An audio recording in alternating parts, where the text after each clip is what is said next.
obsolete are the same. On my trucks it says fight to walk along my waistband in the front. That's what I'm doing. I'm fighting to help those walk who are having challenges at this moment in their life and have had challenges for many moments. And to synergize my efforts, I have a picture of, I have a hologram image of a wheelchair and camouflage on my trucks as well. And that's for our wounded warriors. And right now we have 6,000. Right now we have 6,000 wounded warriors with spinal cord injuries since the war has started. So, you know, where I went to school, this is the Leadership Institute. And part of leadership is you give the confidence and security to those you're leading and their loved ones that you're going to return those you're leading or their loved ones in the same health that they had when they left. And right now, we have a chance to change this for at least one ailment, spinal cord injury, one challenge. We're not offering them that. We're not giving them a chance of their lives back. And they volunteered to help defend, protect, whatever word you want to use, whatever verb, our country's interest. More important to personify our country's interest, us, human beings. Dr. Wise Young had shared me at 6,000 people that come back, and when he shared that, it struck a chord. It really struck a chord because I never was deployed. I didn't know I was going to box going to West Point. I was just until the end of my senior year. I thought I was getting deployed, doing the traditional Army service. My path led me a different way. I had a lot of guilt in the beginning that I wasn't doing what I was trained to do originally. I still have some guilt, but I've come to peace accepting that I can give back another way. And I think often about Saving Private Ryan when Tom Hanks had David over as he was about to die and said to him the words, "Earn it." And I'm trying to live every day reminding myself that earn this chance I have. Earn this life I've given. This is a gift. Immediate proof of that. My buddies getting deployed. Kristen and everyone else in a wheelchair who had the life like I did before. And for whatever reason, chains were put around them and confined them to a wheelchair. That's really motivated you fight after fight. So would you say that there's going to come a time where you're going to have to choose between going down a fully professional path or maintaining what you're doing at the moment? Do you see yourself coming to that stage soon? Fully professional box fighting? Yeah. I don't know. West Point trained me well to be able to multitask, and I'm doing okay so far. If that bridge ever comes, we'll cross it when it comes. I'm sure as heck not leaving my job until this trial is over, and I don't plan on leaving it after, but with the support I have from my company right now, matching Alex Gorski, the new CEO, has given me allotted me an interview with him, which is incredible in his schedule. And because I emailed him saying, I need to talk to you, please, about the role J&J needs to take in helping change this world, starting with this trial. And the two vice presidents of my company, the two bosses, one of them, Winter Stellar, is coming to my next match with many other people from my job, and then Sandy Boudet, who's vice president of marketing, she is the two bosses. She let me have an interview with her within a month and a half after I asked, and I found out there were people waiting years. And she told me, you have our company's full support. When you go and speak to the CEO, tell him you spoke with us. We'll serve as an intermediary for you. And whenever you need to speak with me, she went right to her secretary and said, "Boy, get special treatment whenever you need." It's the universe. I believe it's the universe conspiring. These things are happening because I'm following what's in my heart. It's about acting for the universe is acting for it. How have you found 60% professional? What's changed? I'm happy.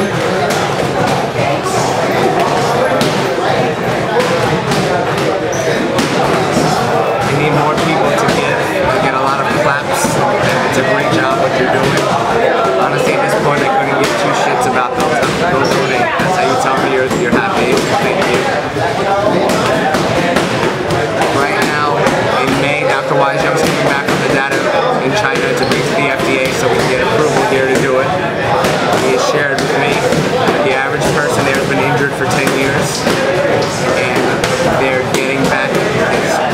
come back with, first it's safe, second they've got sensation back, and they've got movement back.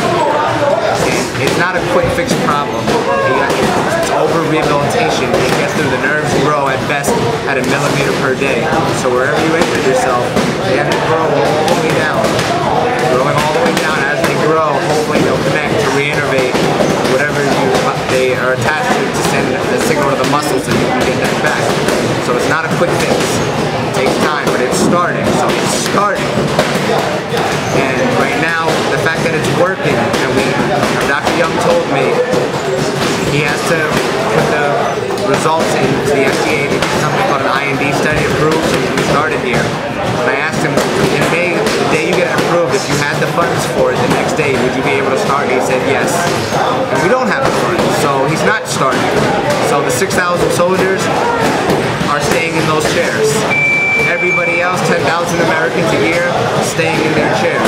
Dr. Young has turned this into a worldwide study. He's got India on board, Norway, I believe it is. I think a country in second, maybe Brazil, China.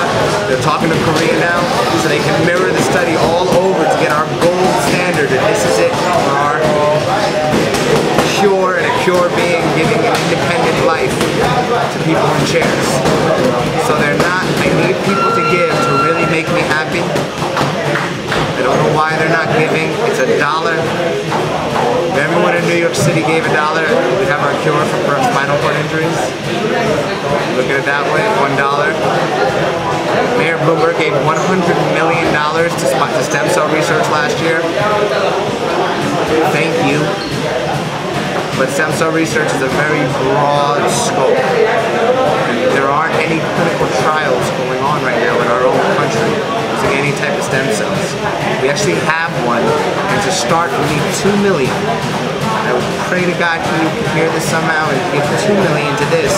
They gave 100 million to something that grand. So that's how my life has changed. My company being on board is one of the biggest gifts. I was afraid I was going to get fired when we found out, and it just shows the heart that Johnson & Johnson has. And I talked my team behind me for this being my media team, my manager Alan Horsky, my coach Joey Gamache, my publicist is also one of my best friends now, Matt Yanofsky, my girlfriend Bonnie, and Kristen, and my family, biggest teams. We talk about this every day. We don't talk about boxing too much. We talk about where we're moving with this trial. Oh, and Dr. Wise Young and Dr. Patricia Morgan. That's the team. So what we talk about, and I think J&J is about to become a part of the team. So that's very real. You know, I think sometimes I would imagine people are getting the misconception that since I donate purses, I live with a silver spoon. It's by far not the case. I would benefit very much keeping these, but I don't need it as much as I need people to walk. So I'm more happy not having it than having it. And I lost my train of thought because someone just walked by. You've had 8 professional fights. I grew up an army brat. I grew up on an enlisted soldier salary, and my mother had her own business. It wasn't too lucrative, very middle class. No silver spoon. I lived on army bases growing up until 11th grade when my father retired. I worked very hard at work to earn what I could earn so that I could donate these purses. No silver spoon at all. So you've had 8 professional fights. You fought on some award propaganda cards. You fought on previous Broadway boxing shows. How does that develop you as a fighter, going into the big occasion like that? You know, one of the compliments that my coach Bashir Abdullah gave to me when I was an amateur in the World Class Athlete program wasn't a compliment to me, it was a compliment to West Point. He said, you know, you've never really seen, even in your limited experiences, to get riled up no matter how big the venue is. I mean, my 8th match was at the 11 tryouts. And I'm sorry, my 6th match outside of college. I said, I guess I can only attribute that to West Point training you. And I think that's the case. The venues don't really matter. I'm a performer, the show's on. That's what I train in here for. That part doesn't really faze me. I mean, you get through that first summer at West Point, not too many things really stress you out anymore. How do you manage work? You've got your studies, so your research for your clinical studies, you've got boxing, you've got your family life as well. How does that... Army Reserve. Yeah, and the Army Reserve as well. How do you balance all that out? I don't know how. I don't even know if you could say I do. I know one of the things that hurts the most is my personal life. I don't balance because I don't have a personal life. My girlfriend's a trooper and a half because she stands by me through this. Her name is Bonnie again. And we've had our battles over this, but I think she really understands this is who I am, and she's grown to love me for that. As far as all the other parts, I have taken one punch at a time. In the morning I have work. I'm at work. I put the day in. The only part of boxing that I think about is cutting weight during the work day, but that's it. I'm at work, that's what I deal with. That's the punch. Take the train home, it's an hour and a half commute both ways. I think about the commute, I think that's it, the commute, I'm doing, I'm trying to sleep. I get home, now it's training time. And then I'm at the gym. When the weekend comes, I have military duty during the week, that's when I attend that. I don't think about the whole day before the day starts, or I'll slit my throat. And that's every day how it goes, and I just deal with it. I'm tired often, but I remind myself every moment I can, every time I get tired, why I'm doing this. He's gonna be president someday. He's gonna be president. That's Coach Ricky Ray. He fought Roy Jones in the amateur 2 or 3 times. Twice. Twice. It don't matter. He's gonna be president, and I want to work for him at some point. Says that every time. So you're going to have all this added pressure, fight on fight. You've got your first 8-round fight coming up. Hopefully things go well and you build from there. What lessons are you taking away each time?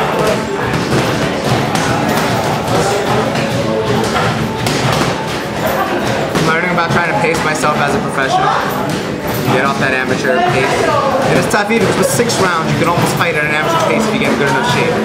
So this is really going to be me trying to slow it down, but not give away any rounds.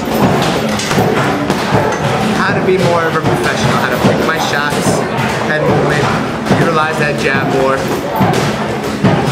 Those are the messages, how to make weight easier every fight. Boy, that's a beast. And if I wasn't working, it'd be a lot easier. But that's the choice I chose. So that's what I think I'm learning right now. You've got a very close-knit support because you've not only got your close family and friends, you've also got Team Fight to Walk. Now tell us more about that. So Matt Janowski, with the help of my PR, he came up with a great idea one day. He's like, you know what, maybe if we get a whole group of fighters together, put a website together, a team, and they don't have to give anything, but on this website, if they're there and they give a little blurb as to why they're doing this, why it's important to them, whenever anybody goes to Google their name, they may see that link, like, oh, what's this? Fight Team Fight to Walk. And they'll go there, and the link for just $1 please is there. And that does a fantastic job keeping this site up. And also talking about what this is for. And it's worked so far to an extent, I think, where I know I heard Steve Cunningham, world champ, donated gloves that got auctioned off, $1,000. Other fighters, I know they donated part of their purse. It's just, I mean, the fight that a fighter has, you can't quantify. So aiming that towards something that genuinely needs that type of love, fighters do everything with their heart when they're in the ring. So you channel that towards this. It's a very special